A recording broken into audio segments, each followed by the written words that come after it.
beremizler, bayramsızlar. Özlerinizin dürüst cevaplarınızı kütüyorum. 35.000 tenge 30 bagası, 35.000 tenge. Жерде жатқан ақша емес. Мына сүйреттегі кім екені, мына сүйретте қандай жігіт аты жөнін дұрыс айтқан біздің көрерменіміз 35 мыңға ие болады. Кәнекей, біздің байланыс нөміріміз 56 56 925 716 86. Бізді студиямызда байланыстырған көрерменіміз бар сияқты дейді. Алло? Алло, саламатсыз ба? Саламатсыз ба? Менің ойымша ол атақты футболист Дэвид Бекхэм. Мына жігіт атақты футболист Дэвид Бекхэм?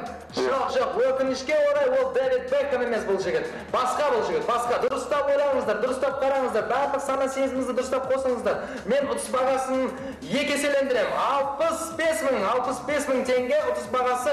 Мына суреттегі жігіт кім екенін дұрыс айтқан көрерменіміз алып кетеді 65 мың теңге. Байланыс нөмірі 756 56 56 715 816 96. Ал тағы да бір көрерменіміз қоңырау шалып тұр. Алло? Алло, саламатсыздар ма? Саламатсыз ба? Алло, братан. Ау. Мына суретте сенсің ғой? Атың кім? Шалпын менің, брат, неде, жайлаудамын. Есіме түсті. Бұл әділ студиясында Марат емессің бе,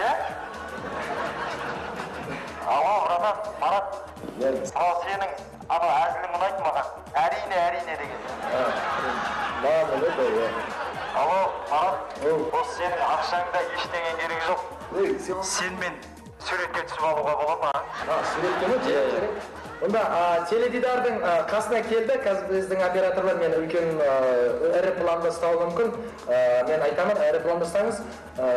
Қай жағыңыз? Оң жағынан қолын бүйтемін. Сәл қолын көтерші. Сәл. Кішкене. Түсірем. Ой, рахмет, болды. Көр, жақсы болды ма? Дұрыс. Ал, мына біздің көрерменіміз ұтысқа ие болды. 65 мың теңгеге жоғалды керек жоқ па?